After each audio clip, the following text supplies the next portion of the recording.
At the edge of Copper Ridge, where the land burns dry under the western sun and silence carries farther than gunshots, lived a girl no one dared to ask about. Her name was Clementine Shaw, just 8 years old, but her eyes carried the weight of someone who'd seen too much. Her skin bore more than freckles and childhood bruises. It carried a map of silent suffering, carved by someone who was supposed to love her. And through it all, only one soul ever noticed Thunder, the towering black stallion with eyes dark as riverstone, who watched from behind the stable railings and remembered everything, every slap, every scream, every tear that no one else seemed to hear. Magdalena Pierce, the stepmother, ruled the Shaw homestead with a wooden spoon and a heart colder than a mountain winter. And while the world went about its business while her father Zeke dug coal miles away, Clementine survived on instinct, silence, and the quiet comfort of Thunder's breath against her cheek. But on one morning, the balance tipped, and what that horse did next would shock an entire town, spark whispers across the prairie, and prove to the world that sometimes a creature without words can still deliver the loudest justice of all. The Copper Ridge Ranch sat quiet under the early light, its faded wood siding peeling like old scars under the Wyoming sun. Inside the kitchen, a girl named Clementine Shaw, just 8 years old, stood with her eyes low and her hands trembling. The welt on her cheek still stung from yesterday's lesson. A cracked plate had cost her more than breakfast. Her stepmother, Magdalena Pierce, made no secret of her distaste for the child. Ever since Zeke Shaw remarried after his wife's death, Magdalena had ruled the house with something sharper than rules, cruelty dressed as control. She didn't hit to teach, she hit to punish, to wound, to silence. She told Clementine she was unwanted, worthless, an orphan that should have stayed buried with her mother. And Clementine, too scared to speak, believed her, in a town where men kept their heads down and women whispered behind curtains. No one asked questions, not about bruises, not about screams, but Clementine had one place she could breathe. One soul that didn't flinch at her tears or snap at her voice. Out in the far stable, past the weeds and broken fence posts, lived Thunder, a stallion as black as coal dust, with eyes deeper than night. He belonged to Zeke, technically, but he'd long since chosen Clementine. The moment her bare feet crossed the dirt path each dawn, Thunder would lift his massive head, ears twitching, nostrils flaring with recognition. She'd press her face to the warm slope of his neck, whispering secrets no child should ever carry. She says Papa should have left me, that Mama didn't want me, that I ruin everything I touch. And Thunder, without language, without logic, would simply breathe steady, lower his head, and stand still silent, unwavering. In his presence, the fear melted for a while. No judgment, no shame. Just the steady rhythm of trust between a broken girl and a creature who saw her without flinching. Each morning, before the rooster crowed and Magdalena's voice poisoned the air, Clementine crept barefoot through the dust, moving like a ghost toward the stable. The morning air bit at her skin, but she didn't care. The cold was gentler than Magdalena's grip. Every step toward Thunder was a step away from fear. She knew the floorboards to avoid, the places where the nails creaked and gave her away. Sometimes, she even beat the sun, reaching Thunder's stall just as the sky began to blush with orange. She'd climb up on the lower rail, lean her head against his and close her eyes, stealing moments of calm before the world woke up. This routine wasn't just comfort, it was survival. And though Clementine never dared to dream of rescue, she began to believe, somewhere deep inside, that Thunder understood more than any human ever had. Magdalena Pierce watched from the kitchen window with narrowed eyes, the lines on her face etched deeper by spite than by age. Each time she saw that black horse lower his great head to Clementine, something twisted inside her like rusted metal. It wasn't just annoyance, it was rage disguised as pride. She had tried for months to break that child's spirit, to stamp out the stubborn light still flickering in her eyes. But as long as that horse remained, as long as Clementine found solace in that beast's breath, Magdalena would never truly win. It wasn't natural, she told herself. No animal should act like that. No child should find more love in a stall than in her own home. She began to believe Thunder was watching her, judging her, turning Clementine against her without ever speaking a word.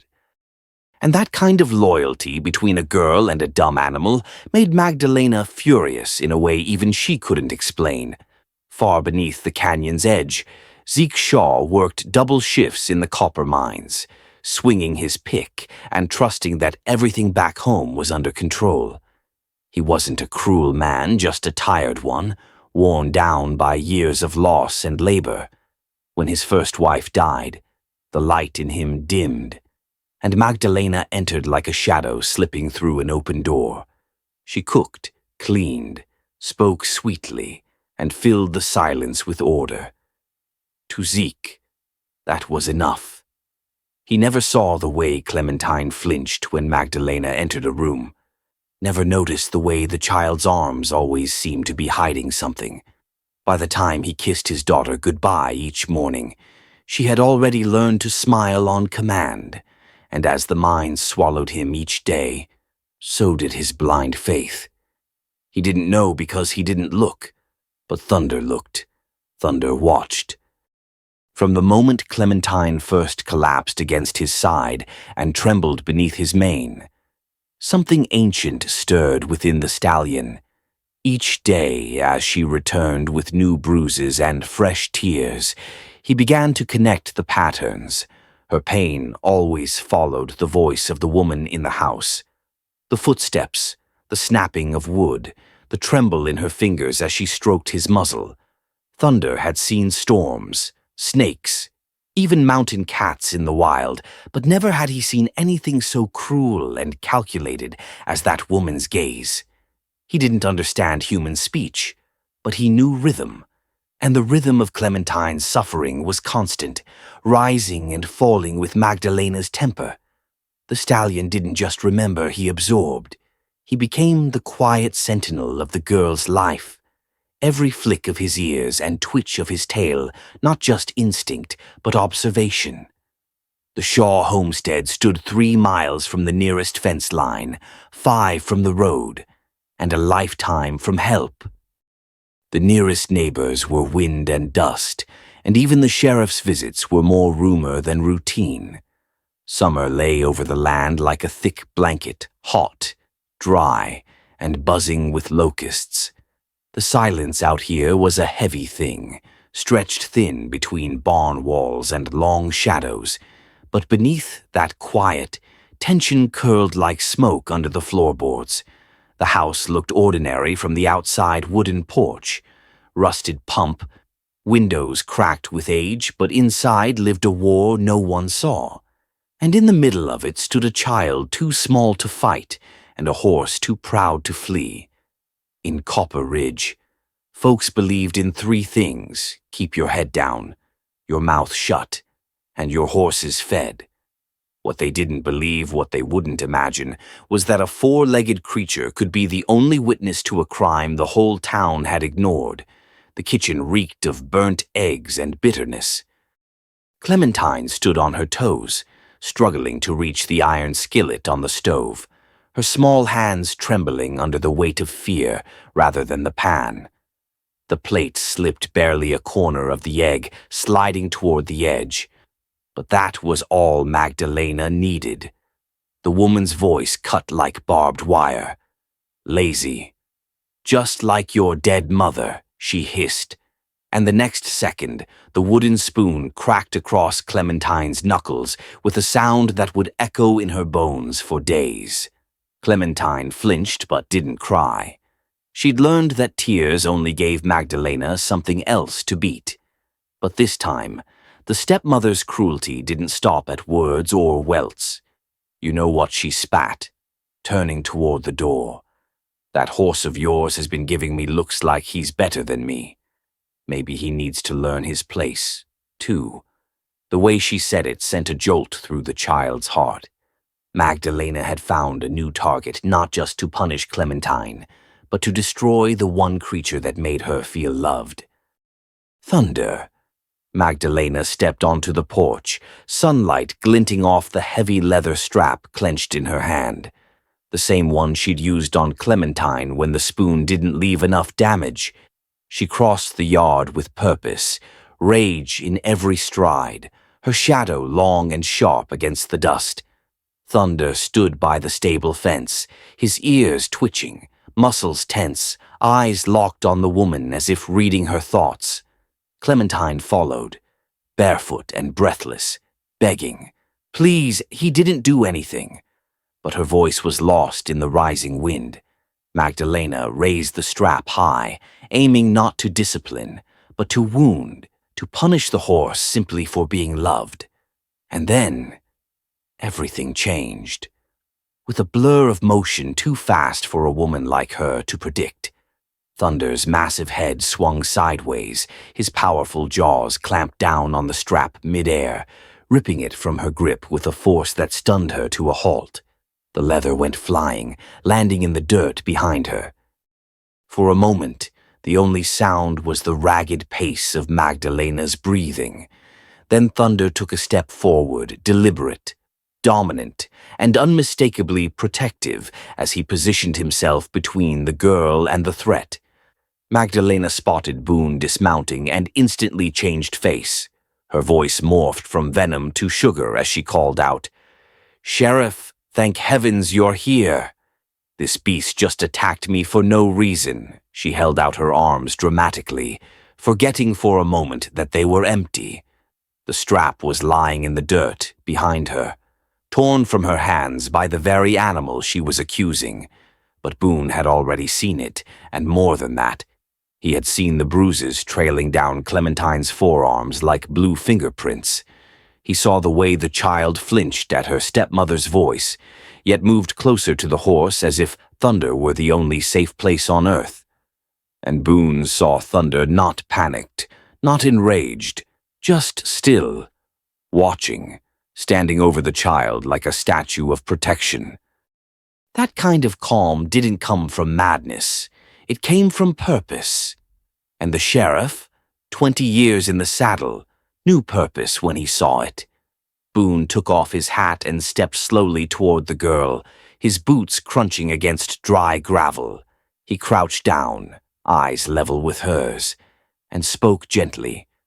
"Clementine, can you tell me what happened here?" Her voice was barely a whisper, as if words might crack open a world she'd tried so hard to keep buried. She was gonna hit him, like she hits me. Boone blinked. "She whips you." Clementine nodded, her lip trembling, but her gaze didn't leave Thunder's side. She said he was looking at her wrong, said maybe he needed to be taught who's boss. The stallion let out a soft exhale, almost a sigh, and lowered his head to nuzzle the girl's shoulder, quiet confirmation that she wasn't lying. And in that moment, something old and tired in Boone's heart stirred that feeling he'd only gotten when a truth finally stepped into the light. Bloody and undeniable. "Ma'am," Boone said, rising to his full height, his voice now edged with iron. "I'm gonna need you to step away from that child." Magdalena's eyes narrowed, her false charm draining like water through a cracked jar. "She's my stepdaughter. I have every right to discipline her as I see fit," she snapped, her tone growing venomous. "And that animal, he's dangerous. You saw how he acted." Boone didn't budge. "I saw a girl covered in bruises. I saw a strap worn smooth from use. And I saw a horse more controlled than most men I've met. His hand hovered near the buckle of his belt, not drawing, just reminding. You're not gonna touch this child again. Not today. Not ever. The silence between them was dry and brittle as desert wood, and Boone could feel it, that tight coil in the air that meant trouble hadn't passed, only paused. He knew Magdalena wasn't done, not by a long shot, with her pride bruised and her power slipping through her fingers. Magdalena backed away from the stable, her hands clenched, jaw tight, but her eyes, those cold, calculating eyes, never left Thunder. Behind her, the house loomed like a cage she no longer controlled. She slammed the door as she entered, rattling the frame, then stood in the kitchen, trembling not with fear, but with fury. She had lost the moment, lost face in front of the sheriff and that cursed animal. But she would not lose the war, not to a child, not to a horse.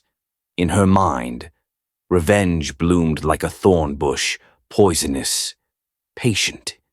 If she couldn't break Clementine's spirit by force, she'd do it by taking away the one thing that gave her hope. And as her eyes drifted toward the jar of arsenic tucked behind the flour bin left over from trying to kill mice, a wicked idea took root. One final strike.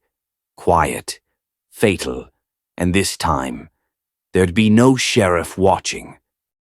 The late afternoon sun filtered through the warped glass of the kitchen window, casting slanted shadows across the floor as Magdalena moved with a kind of mechanical stillness. Her fingers, stained from years of scrubbing and scalding, reached behind the flour bin where a small glass bottle had sat untouched for months. Arsenic, pure and white, meant for rats that chewed through the grain sacks in spring. But today, it would serve another purpose. Her reflection in the window looked back at her, older and more twisted than she remembered. One last supper for that devil horse, she muttered, slipping the bottle into the deep pocket of her dress. Outside, the ranch looked calm. Clementine was picking wildflowers near the creek.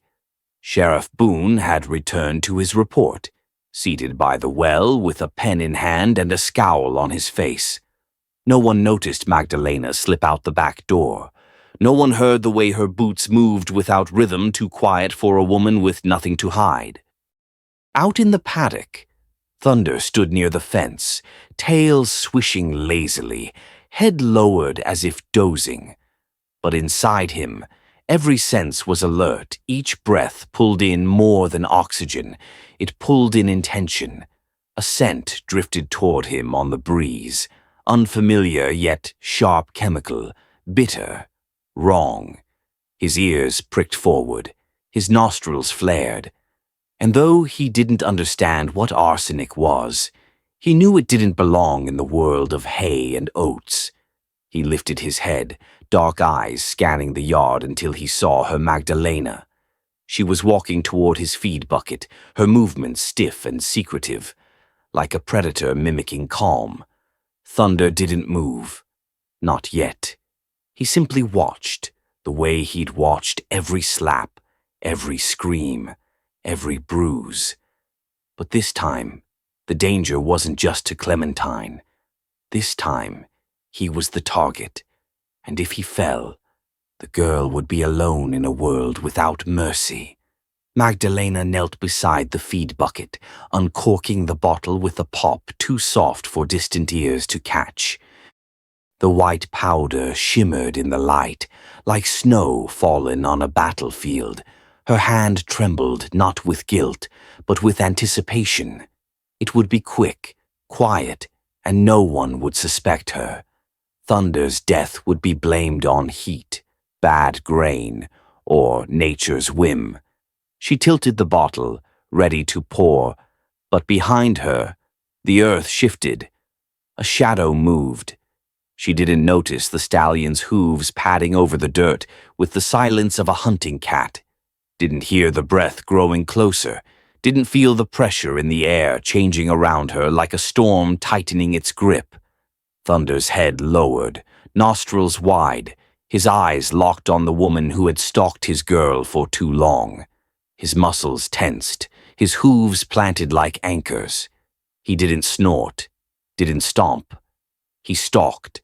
Magdalena reached forward, ready to pour the poison, when a sharp gust of breath touched the back of her neck, hot and steady, like the exhale of something ancient and awake. She froze. Her spine stiffened. Slowly, she turned her head, and there he was, Thunder, eyes locked on hers, breath measured, not wild, not afraid, judging. Her fingers slipped. The bottle tumbled from her hand, shattering against the stable wall. White powder sprayed across the dirt like bone dust, and then Thunder rose, his front hooves lifted from the ground, towering high above her like retribution forged in black muscle and fury.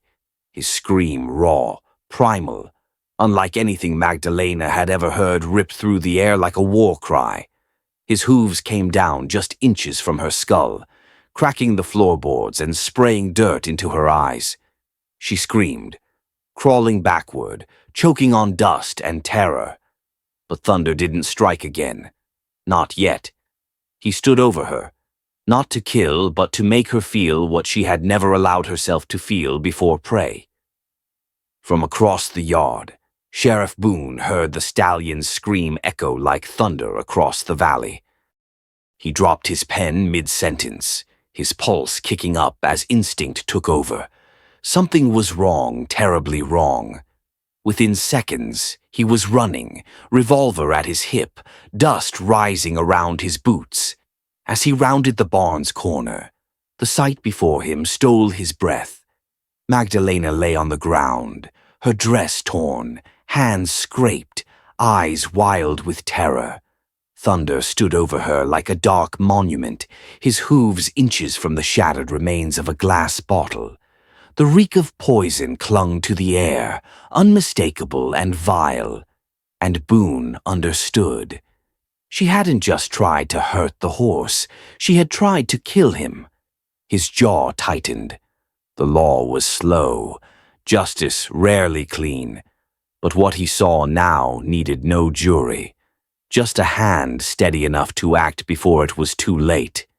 Magdalena scrambled to her feet, her pride more bruised than her skin.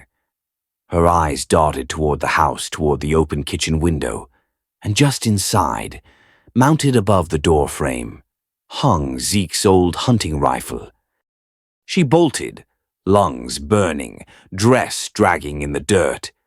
Boone called after her, but she didn't stop. She reached the porch, climbed the steps 2 at a time, and vanished inside. A beat later, the barrel of a rifle jutted out from the window, aimed straight at Thunder's chest.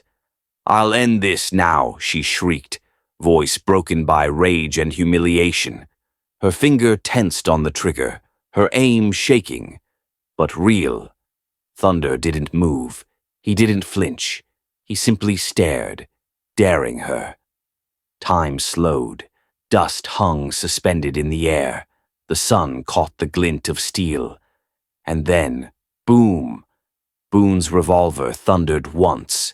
The shot rang out, sharp and final. The rifle exploded in Magdalena's hands, the stock splintering into shards as she screamed and stumbled backward. The weapon clattered to the floor. Useless. Her palms were bloodied with splinters, her fury drowned by shock. Thunder exhaled, his body relaxing but only slightly. He had not finished his message. With a deep, guttural snort, Thunder moved. His hooves pounded up the porch like war drums, each step shaking the boards beneath him. Magdalena crawled backward into the kitchen, eyes wide with disbelief as 1,000 pounds of fury crashed through the doorway. Thunder reared again, his front hooves smashing down just inches from her face, splintering the floor beside her. The wind from his body blew dust into her eyes, his breath hot against her cheek. She whimpered, shielding her head, no longer the queen of this house, just another coward facing the truth. But thunder didn't strike again.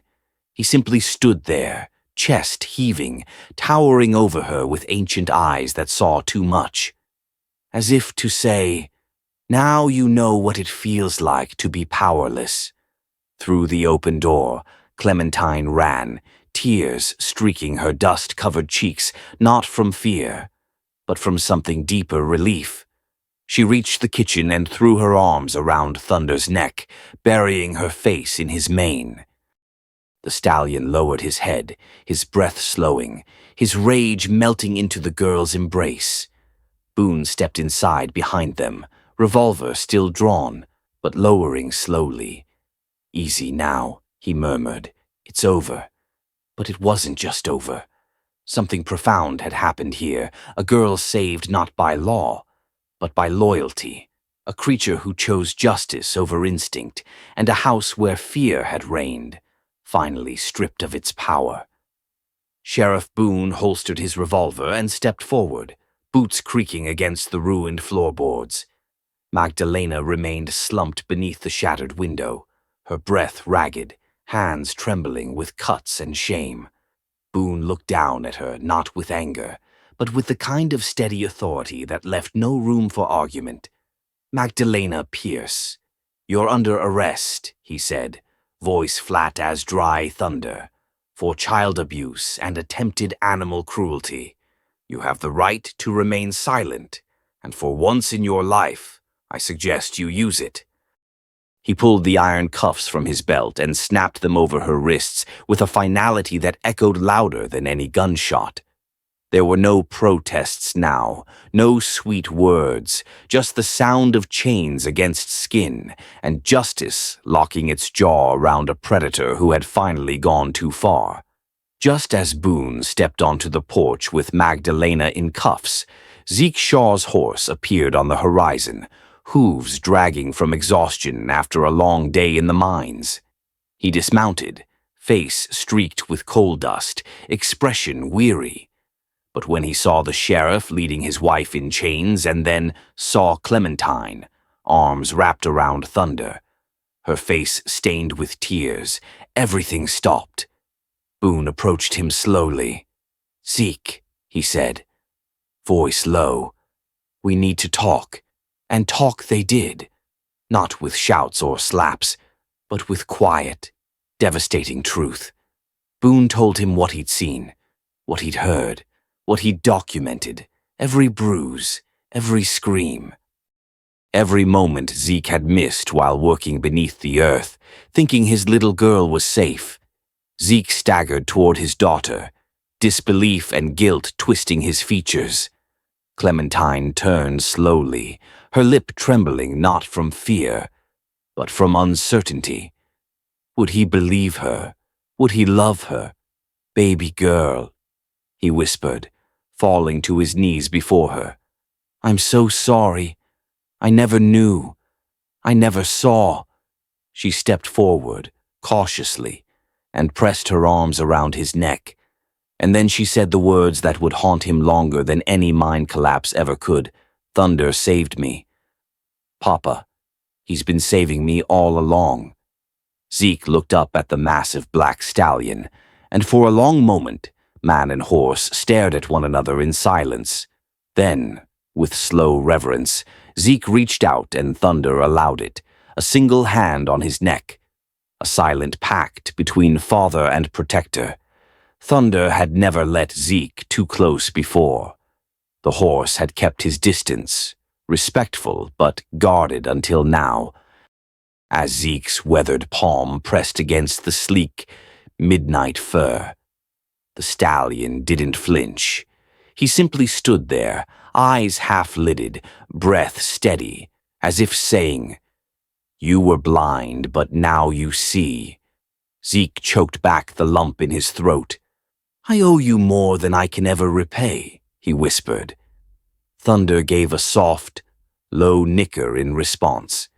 Not forgiveness, not friendship, but acceptance, and in the space between that gesture, the gulf between man and daughter began to close. with Magdalena in chains. Boone led her to the edge of the yard, where the sheriff's wagon waited like a silent witness. Before lifting her inside, he turned to her one last time. "You listen to me, and you listen well," he said, voice low but steel hard. "If you ever show your face near this ranch again, if you so much as look at this child or that horse, what happened today will feel like mercy." Magdalena didn't reply. Her eyes, once filled with fire, now held only the hollow fury of a woman who had lost everything: her control, her household, and her secret grip on fear. The door slammed shut behind her, and Boone tied it off with a grunt. Justice, for once, had come before the next bruise. As the sheriff's wagon disappeared in a cloud of dust, Clementine stepped into the afternoon light, her hand resting gently on Thunder's lead rope. She walked him slowly across the pasture, wildflowers brushing against her legs, golden sunlight warming her cheeks. Each step was soft but sure, no longer the tiptoe of a hunted child, but the stride of someone who had been seen, heard, and protected. Thunder walked beside her like a shadow, massive and gentle, his head bowed slightly in rhythm with hers. From the porch, Zeke watched in silence, eyes misting, not with shame anymore, but with awe. His daughter was walking free, and the creature by her side had made it possible. Years passed. Clementine grew into a woman, tall and strong, with sunlight in her eyes and the valley in her voice. She never left Copper Ridge, never forgot. And on the day she buried Thunder beneath the tall oak where he used to graze, she sat beside his grave and wrote the final line of the story she'd never stopped telling. He saw everything. He never spoke, never judged. But when no one else stood up for me, he did. Some say animals don't understand love, but Thunder loved me more than any human ever had, and sometimes justice doesn't wear a badge, it wears hooves, and it waits until the moment the world needs it most, and maybe that's the lesson we're meant to carry, that in a world where pain is often hidden behind closed doors, true courage sometimes walks on hooves, not legs, and justice comes in silence, not sirens. Clementine's story isn't just hers. It echoes through every quiet home, every child who hides their fear, every soul longing to be seen. If one horse can protect a girl from darkness, what might you protect today just by paying attention? Don't scroll past. Tell us below, what did this story awaken in you? Was it a memory, a question, a tear you didn't expect? Share it.